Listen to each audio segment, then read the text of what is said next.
All right, Steve, you're good to go. Okay, thank you, Sarah. You're welcome. Well, welcome everyone, and I'm calling the February 9th meeting of the Snow Library Trustees to order. So before doing anything else, I'd just like to welcome Jeffrey Paris, who I think you see on your screen as our new board secretary. So he'll be doing the minutes starting today. So that's great. Great news. So, oh, hi, Karen. Hi. Great. All right. So, first order of business is, well, I guess I have to make my usual announcements.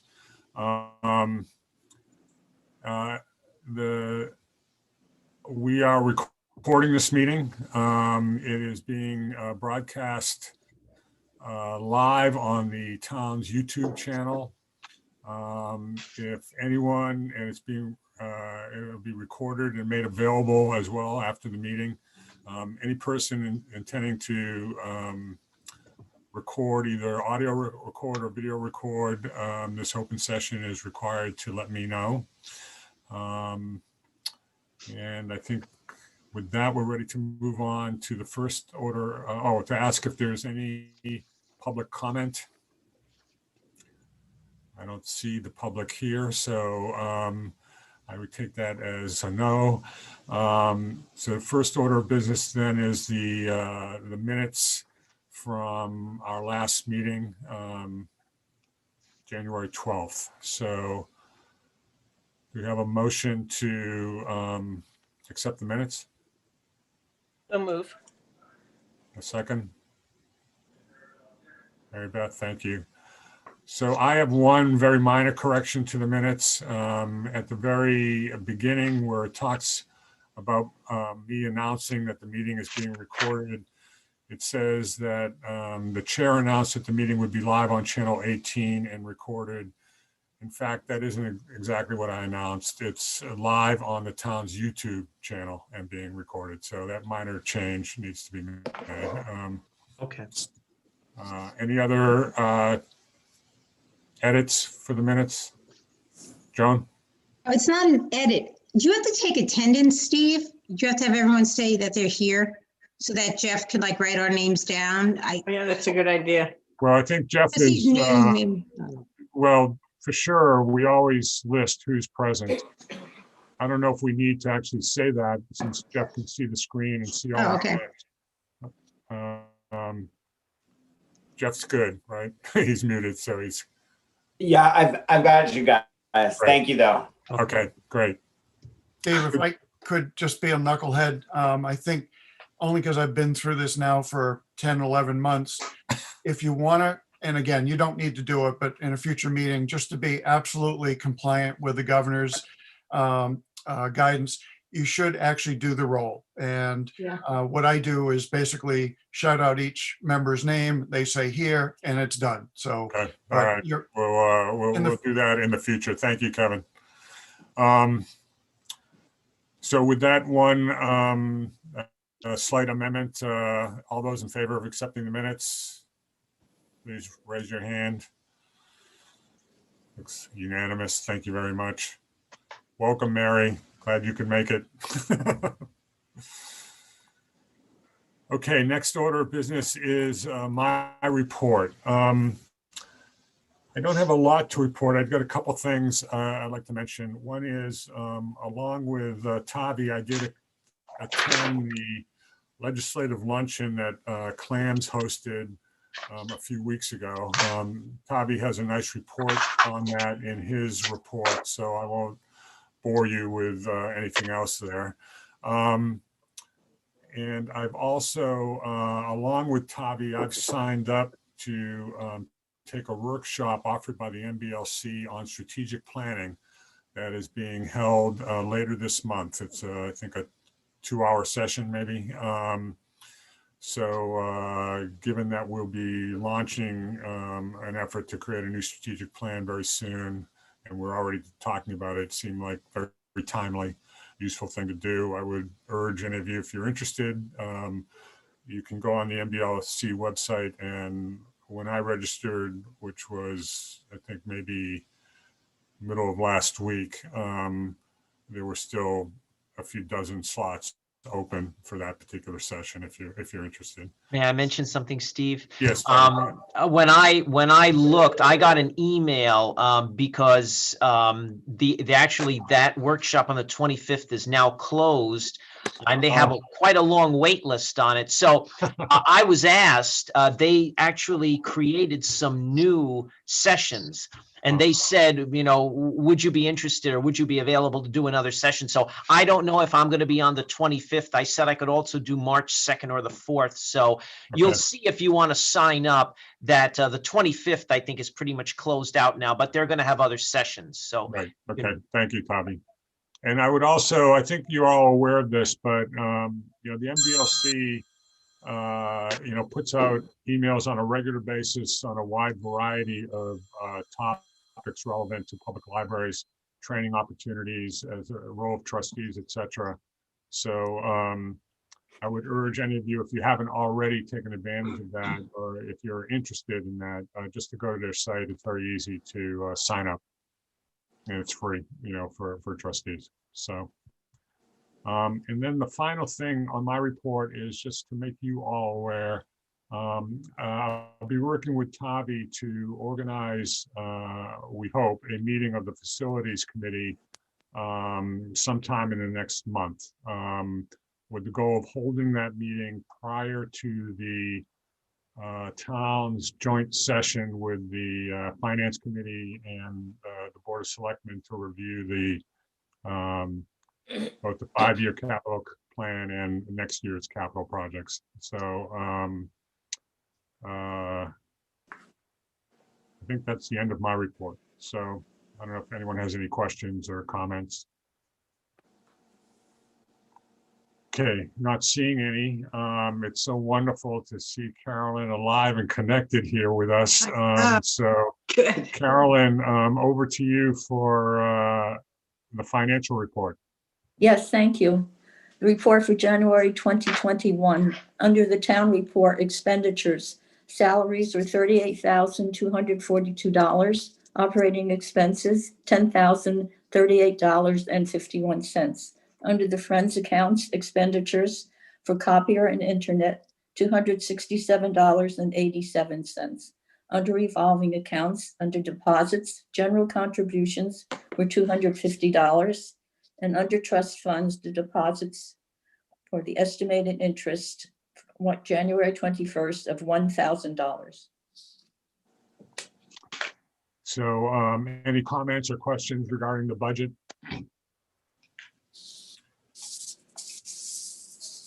Mary Beth? Those numbers are different than the ones that Tavi sent out by cents. Were they just updated recently from my copy? Did anybody else have any discrepancies? Okay, all right. If I'm the only one, don't worry about it then. I will say I wasn't, comparing as she was talking with my copy, so I'm not sure if I have a discrepant copy or not. the copy I sent to Carolyn is the one that I have right here that I'm looking at, and that's the one that I sent out in your packet. So what was there more than one discrepancy, Mary Beth, that you saw, or? Well, on the salaries, I thought she said a different number than 36,242.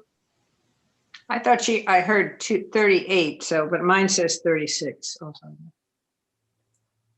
And then one of the other ones was cents, a cents, but I would go with the one that Carolyn has. No, you're right. It is 36,000. My mistake. I misread it. Okay. It's hard to see. Yeah. It should be as written. Okay. Okay. Sorry. Mary, you're muted. No. Yeah, All right. 36,000.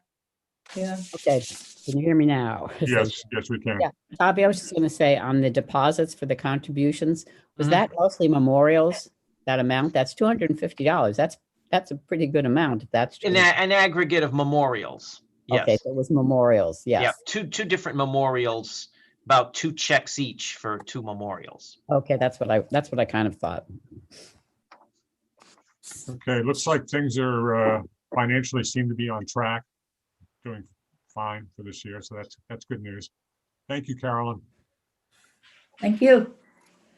Okay, I think we're now ready to move on to the library director's report. Over to you, Tavi. Okay, thank you, Steve. Snow Library operations, we're continuing to provide contactless curbside service. We're still meeting with other library directors on a regular basis through Zoom, and we have not yet set a date when we're going to try to coordinate resuming open browsing hours. So far, 3 library staff have contracted COVID-19 and have been home recuperating and quarantining. They are all currently back in the library right now. And there haven't been any other cases, although last week there were 2 family members who had to get tested in 2 of the staff members' cases because of possible exposure. And so far they're with negative results. Due to the heightened awareness, we're still keeping up all the precautions with mask wearing and social distancing and wearing gloves and so forth.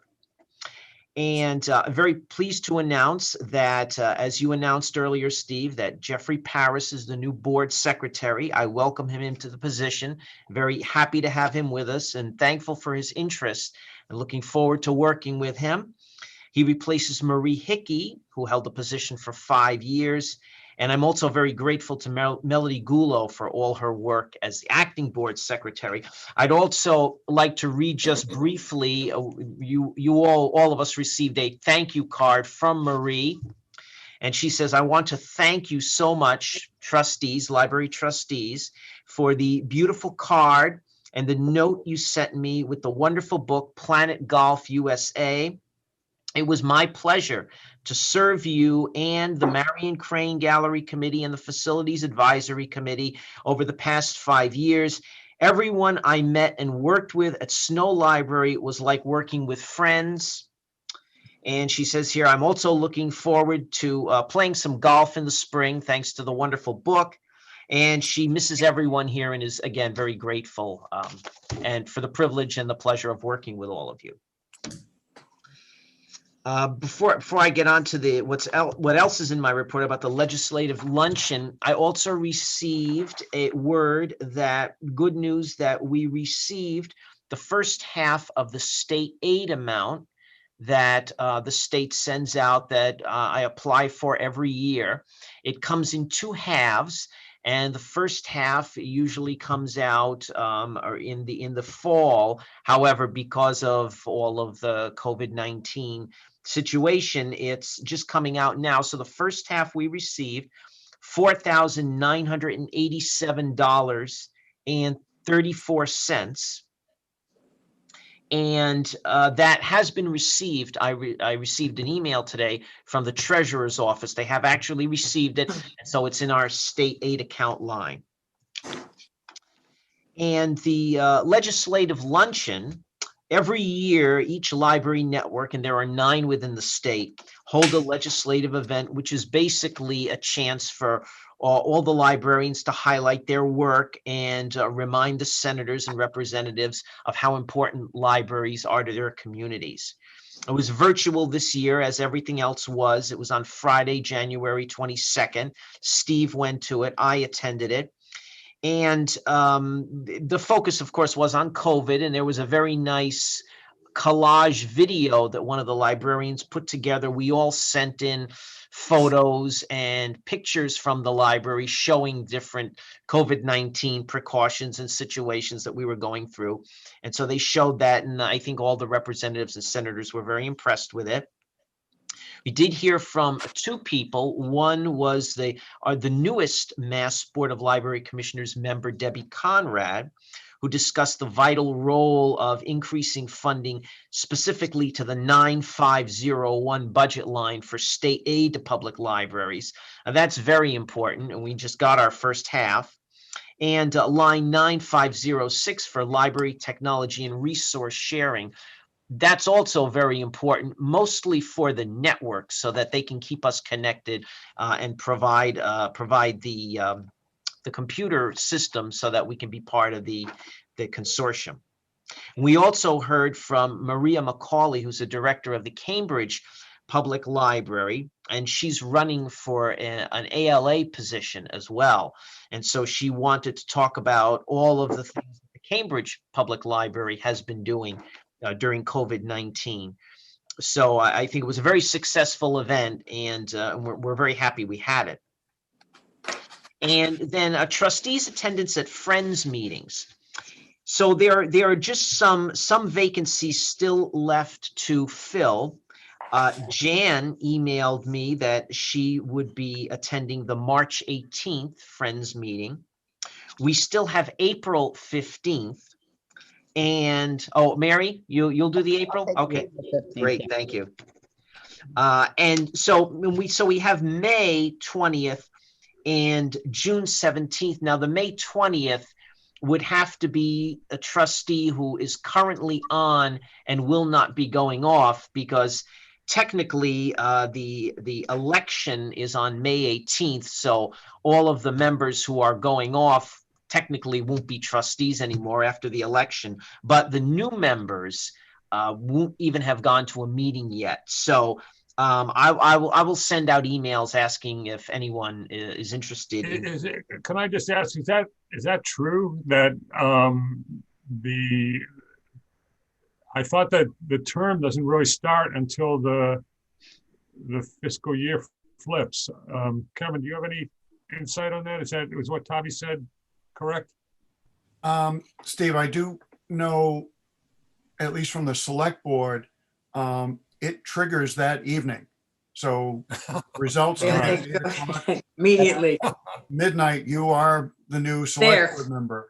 I'm not especially sure on library trustees. You guys may want to actually visit that, but if you do follow, the other public official positions in the charter, it is that instant.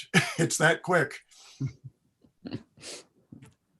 Yeah, we always, the June meeting right after the May election, we always had the election of officers and so forth, and the new trustees were there for the June meetings. So, but I will be contacting about those two dates. And then I have the youth services report to go over. Story time in a bag. Jane Ames, a reference librarian, has been working with Anne on doing a story time bag kit, which would be available like the story time, only not just for Thursday mornings, but anytime that any of the children want to do it. And so she has 3 kits right now available, and they're working to get them cataloged so that they'll be requestable online. So like through Interlibrary Loan, other libraries can share the kits as well. And when they come back to the library, they'll go to Anne, so she will replenish any of the supplies that were used in each craft bag.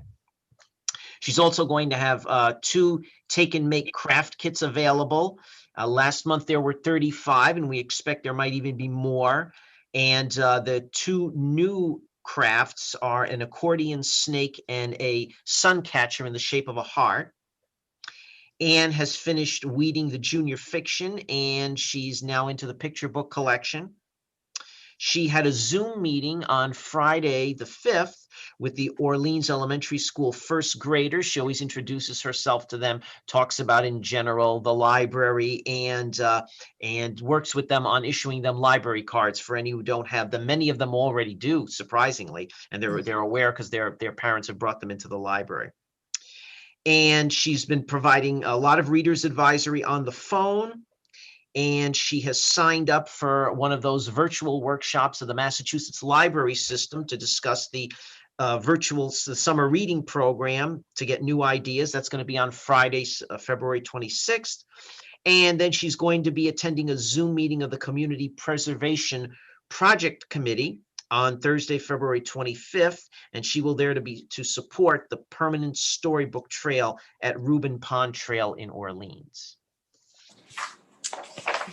Oh, and just one more thing too is, so I will send out, Steve had mentioned about wanting to have a facilities advisory committee meeting. I did speak with Sarah and I have some dates for availability, and I will send those out tomorrow in an email to the facilities committee members. And then when they come back with their preferences, I'll tally them all together and we'll pick a date that's the best for the majority of people, and I'll send that out. I Great. think that's it. Thank you, Tavi. Any questions for Tavi? Mary Beth? You're muted. You're muted. Thank you. Ann Foster did a bunch of readers advisory work for me, and I wanted to tell you that she did a great job. So Great. the community, anybody that needs help, please call the library. They're there to help you. Second thing I wanted to ask about the, not a delicate way to say it, the decontamination of the library. How many library staff now have come down with COVID, and what are the procedures you've done to make the area safe for the rest of you? Well, there were 3 that came down with it so far, and there were numerous. There were 2 scares actually, and they turned out not to be. And so what we've been doing is the library, thanks to our wonderful custodian Bob Bates, gets cleaned and sanitized every day. And the way the situation worked, each time we had a positive COVID-19 case, I contacted the Board of Health just to make sure it was doing the right thing. And none of the employees who came down with it had been at the library within the period of time when they get the positive test results and they test back. So if they get the positive test results or they're displaying symptoms, the procedure would be, as I understand it, to shut the library down for 24 hours, do the deep cleaning, and then reopen again. But in 2 of the cases, staff were already out of the building before they developed any symptoms and before they got a positive test. So basically the window when we would have had the opportunity to shut down the library and do the deep cleaning to open up again had passed. So we didn't end up having to have an issue so far where someone we had to shut down the library at that time to clean. Is the town paying for you guys to have tests done, or do you have to do that privately? No, the staff are doing their own tests. They're finding a place to have the test done. Okay, so that's at their expense. But Tavi, correct me if I'm wrong, but as far as we know, the contagion was not through the library, so to speak, right? That's correct. We have not, I don't have any evidence to suggest that it was through the library. Through the 3 staff members who got it from either co-workers where the family member worked or from a family member who got it probably at work, we imagine. Kevin, how is the town handling that testing of employees? That's a good question, Mary Beth. I really will need to get back to you on that. I do know there's a protocol. Bob Canning or Alex Fitch would probably be the best to contact, and I'll do that right now. Okay, because I think it's really important that the rest of the staff feels safe. Exactly. And there's enough stress right now. We don't need to have anybody have any more. And also just from the townwide perspective, that everything is copacetic. When you have them, the materials quarantined, for sure everything's okay. So I would just like to encourage some movement on that. You know what? Oh, go ahead, Mel. Tavi, question. Last month, you reported that there was some incident of some of the workers had been exposed to or had that. Are these 3 new cases in this from last month? No, one was late December, and the other yeah. one was the second week of January, and the third was Okay. the week after. And so their quarantine periods are over with and they're back. And we did have a couple of scares again where a family member might have been positive, and so they were waiting to see what the test results were, but they were negative. Okay. Okay. So Just- while we're on the topic of COVID, I guess, Kevin, I'm wondering, is there anything you could share as to why Orleans has trended into the red zone? yeah. Bob Canning, and if I can look back at my notes, as you know, he gives us a COVID-19 update. So this was at our meeting on the 3rd, last Wednesday, and his words were, "I do not have good news." We had at that point 70 active cases. 126 cropped up in January. The clusters were what caused us to go over the line, because the previous week we were in, I think, the yellow, not the red category. And a lot of it is due to the close proximity and lack of social distancing in our home settings. It does not appear to be from workplaces. It does not appear to be in schools. It appears to be social gatherings, people not following precautions. And as the governor continues to say, when I listen to his press conferences, stay vigilant, folks. We really need to get out of this. So yeah, our numbers were not good last week. So it sounds like it might have been like the holiday surge, so to speak. Huh? Exactly. Yeah. Thank you. Thank you for that. Any other questions for Tavi on his report? Thank you, Tavi. So Karen, over to you for a report from the Friends. Hi, I'm Karen Kishpa. I just joined the Friends, I guess over the summer, to do social media postings to increase publicity for the Friends of Snow Library.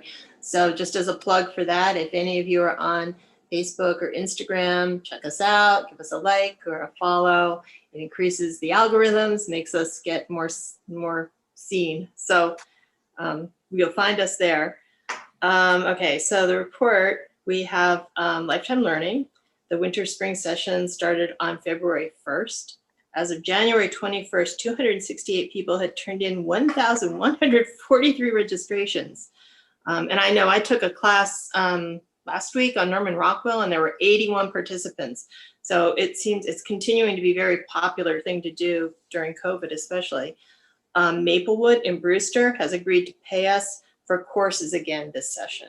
So that's good. Membership has increased by 11 people so far this year. The money that we transferred to socially responsible investment funds appears to be doing well so far, but at the time the Financial Advisory Committee met with the Cape Cod 5 folks for the quarterly meeting last month, not enough time had passed from the date of investment to get a comparison for how those funds did versus our regular investments. And the big thing Tracy wanted me to talk to you about is at our upcoming meeting, which I think is next week. I'm not sure about that. I think it's next week. We're going to be discussing how the Friends can coordinate a campaign to raise money for Snow Library on Library Giving Day, which is April 7th, 2021.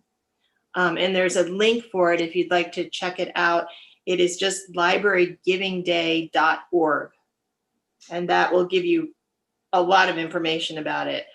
It is a one-day giving fundraising event with the goal of encouraging people who depend on and enjoy public libraries to donate to their individual library system.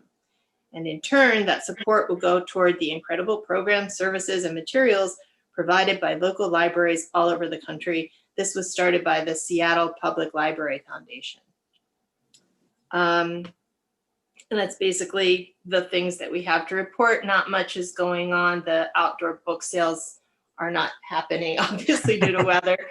We're anxious to start those up. We also can't take donations right now because there's just nowhere to put them. So we're looking forward to getting back to some kind of normal eventually. But lifetime learning has been going really well. Thank you, Karen. That's great that the Friends are going to mount the campaign on Library Giving Day. Good. So, any questions for Karen about her report or anything the Friends are doing? I have a question. Was there a library giving day last year and did we do anything? I don't think so. This is new. I don't know. I wasn't Like a there. new but I holiday? think it's Okay. new. Okay. I think it's new, but I can ask Tracy and we'll get back to you. That's a good question. I don't Do you know the need answer. any help from us, Karen? That's another, we haven't even discussed it as a committee yet. Okay. So we'll get back to you, but thank you. Thanks for asking. I will pass this on, okay? Any other questions? Yeah, just one question. If people give on Library Giving Day, does the money go to the Friends of the library or the library? You know what? Let me look it up. Would you like me to look it up right now? I'm not sure. Well, that's okay. It's just something that people will probably want to know. Okay. Yeah, I haven't researched it. I was just imagining that you could set it up however, but that the Yeah, intention- I would. But the intention would be to give the money to the library, not to the Friends. Library. But the Friends could get it started or sign up for it and Sure, yeah. get it going. Whatever But way I they guess, set I the guess things we'll up. learn more maybe next month, after the Friends have had a chance to discuss what their thoughts are on. Yeah, I just heard about it today, so. Right. Mary Beth? Yeah, that would be a great thing to put in Snow website too, Snow Library website. Mhm. And I'll have it on social media. I'd like to partner with that. Yeah. I wonder also whether there might be an opportunity to collaborate with the other public libraries and actually put ads in, like the Cape Codder, the Chronicle, Great idea. with links to each of the library sites of donation, so to speak. Just a thought to consider. Okay, I'll bring it all up when we talk next week. Question, Steve. Jan? Who's our rep going this month to the Friends? Do we know? Carolyn is. Carolyn? Yeah. Okay. Yes. Okay. So maybe, see if there's something else we could do. Joan, did you have a question? No, I was going to ask the same thing. Who's representing us? So it's Carolyn, so that's good. Me. Hi, Carolyn. Hi, hi. All right, you got some work now. Any other questions for Karen? Great, thank you very much, Karen. Thank you. So do we have any other reports? I guess I could mention that I think the good news is at least three people have pulled papers to run for trustee in the upcoming election. So that's good news. We'll see if they actually follow through and finish it up, but I'm optimistic that that will happen. So, any other anything else to report from anyone? Do we have any old business? I think our old business is actually new business, right? The long range plan kind of review and kind of talk us through the plan, I think as it was suggested from last meeting. So I think that's over to you, Tavi. Right, And thanks, I Steve. think everybody will see they got a copy of the plan in Mhm. the packet that Tavi sent out. So what I'm going to do, if it's all right with you, rather than go through all the goals and objectives, I was going to focus on the activities, because I think the idea is to see what has been done, what is ongoing, and what has not been done. So I'm going to start on page 7, where the actual beginning starts with the activities. And under goal 1, objective 1, 3 activities, select a second staff member to learn the reporting system. That's the CLAMS reporting system. And we actually currently have 3 people who have learned that. I'm one of them. The assistant director is one of them. And the tech services librarian is one of them. And activity 2 each purchasing department should learn the reporting system. Yes, basically, we're the ones who do the ordering and the purchasing, and so we're the ones, that's why we were designated to learn them. Activity 3, designate a person to weed the collection in each department. Yes, we have that, and we've been doing it. We've been doing it all along. Under Objective 2, Activity 1, solicit feedback from staff on interpreting information from reports. Yes, we're doing it now, and it's constantly ongoing. We're always getting feedback from staff. Activity 2, develop a system to capture information on popular areas from circulation staff.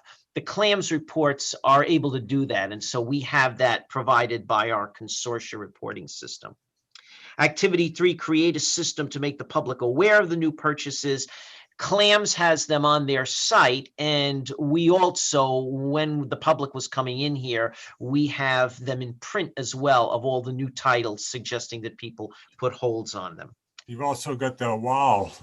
Wowberry as well. Yes, Right. Wowberry as well. But Tavi, before you go on, I have a question. I'm new to this strategy. When the activity 3, you say designate a person. Activity 1 is a staff. So can a person be a volunteer then? Well, the staff, because it's a collection, it's collection development, we have the staff doing the weeding, because the weeding, some places call it deselection. So you have to know the collection, you have to use print guides or electronic guides to see, and that's the whole point of the report, is you see how many times a book or a material has gone out, what condition it's in, and so forth, and you make decisions based on that. We have had volunteers who get a weeding report and then pull the items and then put them on a cart, but still either the assistant director or the reference librarian or the youth services librarian or I actually go through the items ourselves. So, but that's why you're using person, because you could have a volunteer help you do it versus a staff person. Yes, I don't think when this was written, we were very conscious of the distinction. I think we just said, just designate a person, because we do have volunteers who have in the past Great. helped with that. Great. That's what I was just, it's good to. Yeah, just like to say something. Go ahead, Mary. Yeah, I think it's very, very important, and I'm sure Mary Beth and anybody who's been in libraries would agree with me that when you don't have, you may the books, but the final decision is always done through the staff who reviews a lot more than just like whatever, how many times it's gone out. I think volunteers, I remember them pulling tons of books that we generated from a report. And that was very helpful because you didn't have to waste your time pulling the book, but using that report and what you knew about what the expectations of the community were, the value of the work, whether it went out a lot or not, are very important to know. So when you say person, I don't know if it makes a difference if you put staff, but people, whatever. It's just, Yeah, I would. I think is really important. This helped me very much because I'm not a librarian. Yeah, I would agree that the ultimate decision is a staff member. That volunteers certainly can help in the process, but it's you don't know it. It's like circulation data, and in and of itself is not the be all and end all of. Yeah, you have to look at all kinds of things, but it's the only way you can fight your way through. There's so much. Right. And under goal 2, objective 1, activity 1, develop a speaker list on a popular subject in the community. We have the references always been doing that. It's ongoing. Activity 2, annual public survey to gather topics of interest. That's only been done informally. We have not really done any surveys that are online or actually even in print. However, we do, when the public was coming in. We do have a suggestion box. We also have slips that people can take at the desk. They're also actually in the vestibule that people can take to make recommendations for purchases for the library or on topics as well. Then it gets forwarded to the staff member who's in charge of that area, and they review it and then most likely purchase it or contact the patron about purchasing something similar on the topic. Activity 3, solicit information from staff on popular subjects in the community. That has been going on, and it's ongoing all the time. You know, Tavi, it just occurs to me that that goal and objective is interesting, and but that the role that the friends play in that, you know, I wonder, you know, as we think going forward, if that ought to be formally acknowledged, so to speak, since they play such a huge role in offering programs, you know, to the community. Right. Well, you know, that actually, there's another item here, an activity, which I'm going to mention that actually it's lifetime learning, really. And you'll see a few of these on here when I go through them that really the staff and I rely on lifetime learning, which is the friends, to provide us with information. Right. It's coming up a little later. Okay. Activity 1 on page 8, develop a list of contact persons within each community organization. Yes, we have that as best we can, and it's constantly being updated, and it's ongoing, not only for all the departments, but usually contacts for different community organizations. Activity 2, designate staff to act as liaison to community organizations. We have 2 so far that are very delineated. One is Anne, who is the liaison to all of the schools. And we have Betty at Reference, who is the liaison to the senior center. And then Kaimi and I basically liaison with any other organization as they come up. We can't really get other staff members involved in it because circulation is constantly at the desk. They really have no off-desk hours. So it's pretty much Reference, assistant director, and director. Under goal 1 on page 8, objective 1, activity 1, create a unique space for the young adult area. What we did is, because the young adult area upstairs in the mezzanine was being used as a hangout, and we wanted to have a place where students, young adults, could play video games and so forth, or do research. What Anne did was she set up 4 computer carrels, 4 study carrels with computers in them right next to the children's area, so that she and the reference librarian could monitor them. And that was kind of the unique space we were considering for them. And we still have the space upstairs when the library was open for young adults to have their own area. Activity 2, provide easier access and better lighting in the large print area. We did get different lighting in the large print area and also added a light in there the last time the electrician was in. So that's been done.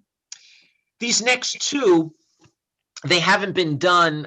It involves work with the DPW. Activity 3, improve the entrance and handicapped accessibility including the parking spaces near the rear ramp. When I had discussions with the DPW and Ron, they were going to look at that around the same time that the pump station was going in, when they were thinking they were going to do work on the parking lot. And then activity 4, provide ramp access from the parking lot into the Marion Crane room. We've had some discussions about that. That's kind of a lengthier project because it would involve restructuring the landscaping and restructuring the curbs that we have there. So neither one of those have yet been done.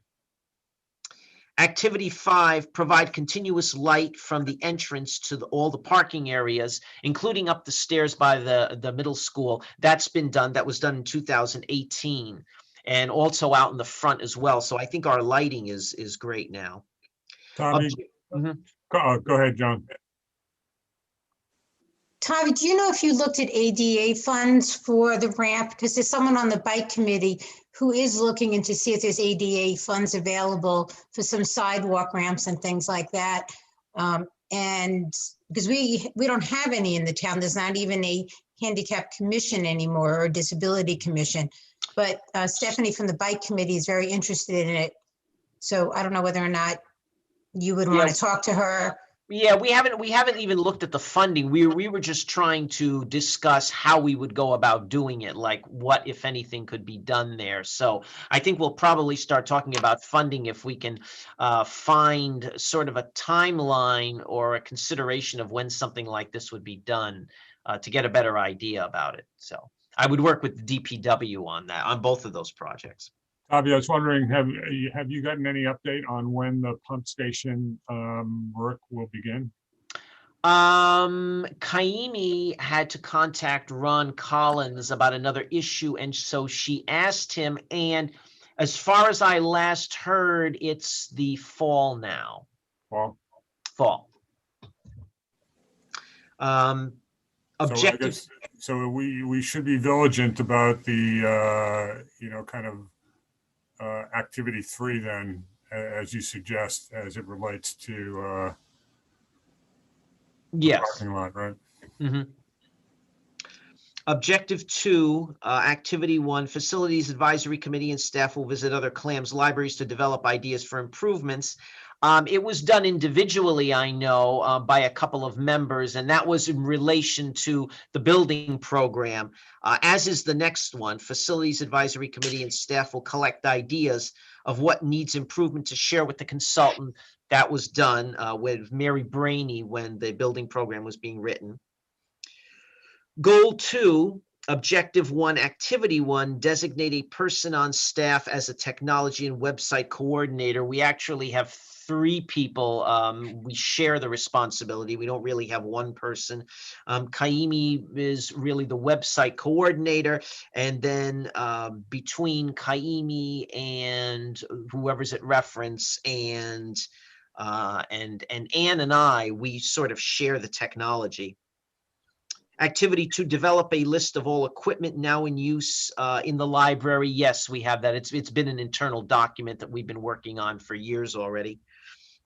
And then activity 3, request training from the Massachusetts library system. We had one training. We want to do more, and we were planning on doing more, but then because of COVID-19, we haven't done any more at that time, but we're planning it now because of the ability to be able to Zoom. There are actually 3 staff members who are going to be attending programs that have to do with technology or cataloging having to do with this because it is available in a virtual format. Objective 2, the next page, so page 9. Activity 1, work with Lifetime Learning Committee members to ascertain their needs from presenters. That's ongoing. We've always encouraged them to let us know what improvements can be made so that we can work with them on it and try to get that done. 2, negotiate improvements with the Marion Crane Gallery Committee. Yes and no. One of them was the security camera, so that no more artwork gets stolen. That was done and completed.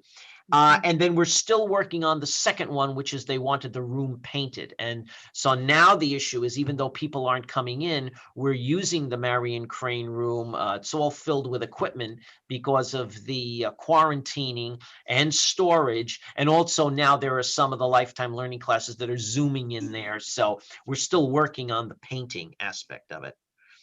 And then activity 3, staff will develop a list of presenters' needs for use in the Marion Crane room. We depend very heavily on Lifetime Learning letting us know what their needs are. And they've been wonderfully proactive in actually going out and securing the equipment they need. A lot of these things on here too, different staff members from the library or different parts of the library community, like the Friends and Lifetime Learning, can also participate in. Under Objective 3, Activity 1, an online public access catalog in the lower level. We haven't done that yet because of all the wireless issues. We're just getting a strong wireless signal in the lower level of the library. The Friends for the longest time couldn't even access wireless there. So we're still working on that. So that hasn't been done because of the wireless issue. Activity 2, designate a large room for a makerspace. The best we could do was the snow studio, and that's Kaimi applied for the grant, and she's done that. So we've accomplished that. Activity 3, provide a scanner connected to a computer for patron use. We have that at the reference desk. We got that in 2018. And then activity 4, provide laptops to borrowers for in-library use. That's something that we're in the process of doing, and we were going to wait to combine that with the survey, the satisfaction survey, to see if that was something that people really wanted in library, as well as checking them out to people. Todd, you have a question just about the scanner. So that means that when someone wants to scan, they have to do it through a staff member? Now they do. They didn't before. When we had patrons coming into the building, you could come in and you'd still have to go to the reference desk, because normally people wouldn't know the procedure to go through the scanning, so they'd have to, ask reference. But basically, people were able from late 2018 to come in and scan a document. I just want to be clear on this, but to do it, they have to use the reference librarian's computer? Not the reference librarian's computer, but the computer next to it. We have a separate designated computer. Okay, got that's hooked up to it. Yeah. Good. Thank you. Yeah. Goal 3, objective 1, activity 1. Each department will list the content it wishes to mount on the website. Yes, we've been doing that, trying to do that with the new website. Objective 2, activity 1, each department will be responsible for 2 updates per month. Yes, and actually many more. I send updates.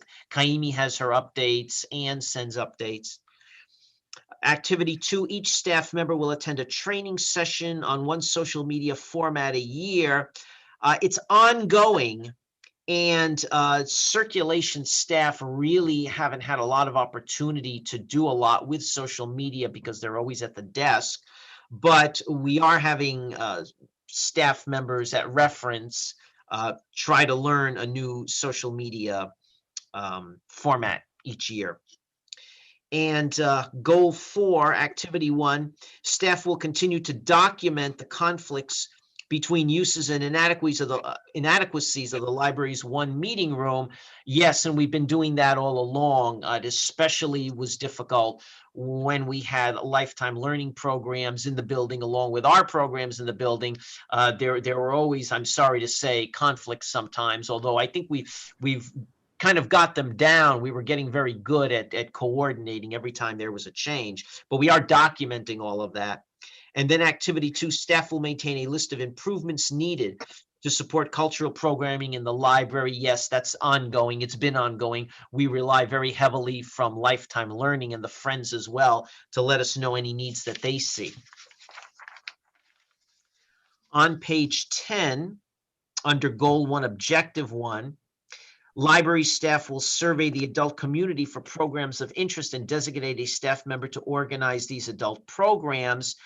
It's been done on an informal basis, and we were talking about including that in with the survey, the satisfaction survey. But it's really gone on informally for quite a long time. Patrons would come in, patrons would call, they would email their interests and say, do you have any, are you planning on having any programs on this and that? So it's actually been going on already. Activity 2, schedule a program on CLAM's library technology use. We have done a couple in the past when we had programs in the building. Jamie's actually done those. And then activity 3, survey other libraries within the state for current and popular programs. We did do that in 2018. And we're also just doing that informally by email and going to other libraries' websites. Anne in particular is always having meetings with other youth services librarians to survey what they're doing. And I'm also I'm on a list, I'm on a blog, a programming blog, so that I see what other libraries are doing and comparing programs with them. Under Objective 2, Activity 1, research available technology by contacting a media technology specialist. Lifetime Learning did that. Don Willett has been in contact 3 times with technology specialists about various different issues. And then Activity 2, train Lifetime Learning members on audiovisual equipment. And Lifetime Learning has been very great in doing that. And they have wonderful volunteers who are, and especially this now time with all of the virtual programming, they've actually had to work directly with presenters in order to get them up to speed to do the Zoom classes. Objective 3, Activity 1, develop a list of new technology with instructions on its use. Lifetime Learning, when they get a new technology, they've been doing that, and we've been working with staff on that as well. And then Goal 2, Objective 1, Activity 1, work with Lifetime Learning committee presenters to determine topics of interest for the library to purchase or make available through Snow and other libraries. The movie class does that. They usually submit a list of the DVDs that they're planning on showing so we can make them available. And the same thing when they have book discussions or any of the literature classes to make the subject matter available. So we've been working with them on that for quite a while. And then on page 11, the last page, Objective 1, Activity 1, contact other agencies to determine interest in space, to collaborate and create a list of other agencies for future contact. It's basically been 2 so far that we've contacted. One has been the school, and the other has been, I had a meeting with Brian Sosner from the planning board, and Joanna Keeley as well. And we were talking about the use of the Firehouse Gallery for programs, possible mutual programs. And we did that, unfortunately, in December of 19 and January of 20. And then, all of the programs, the Lifetime Learning already had their programs set up for that semester. And then we've been doing them virtually right now. But we're still planning on keeping in touch with them to see if there are any way our mutual spaces can be beneficial to one another. And then Activity 2, provide information on the staff bulletin board, communicating Lifetime Learning, offering information to staff. Yes, that's been done, and it's posted on both the staff bulletin board in the back, and actually also now with the plexiglass at the circulation desk, that also the Lifetime Learning offerings are posted there as well. Oh, is that what that just means, Tavi? Lifetime Learning programs? Yes. Okay. Lifetime, yeah, provide information on communicating Lifetime Learning, offering information to the staff. In other words, so that when people call or they have information, that they have it right there and they can refer to.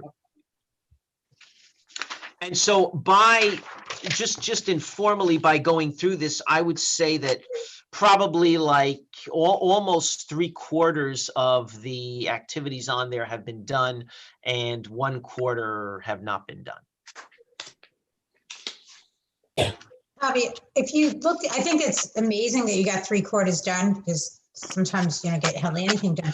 If you look at this, what would be your biggest takeaway of what you would like to continue for the next 5 years? Of something that maybe didn't get done or that we can help you with, or? You probably, I would say the ones where we haven't really made any progress at all would be the ones where, we're relying on, like, for example, the DPW schedule, like when you're doing any kind of these physical things with the building or so forth. That's so difficult because, when they come and take a look at it, you've kind of got to slot yourself in, because the DPW does everything with the rest of the town. So, and that's probably the hardest. You also have to look at if there's going to be any kind of disruption to service. That's the other thing too with some of these that involve disruption to service. You want to try to minimize that as much as possible. So I would say probably with most of these, the only ones that I can really say were like definite no's were those relating to the physical changes.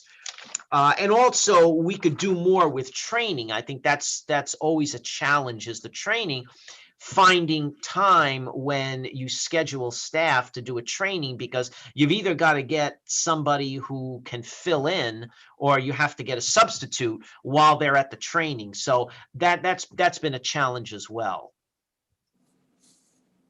And what do you think about the youth services? Do you think there's more we could do there? Well, I think Ann, Teens, I should say, not young, not what Ann covers, but more that next age group.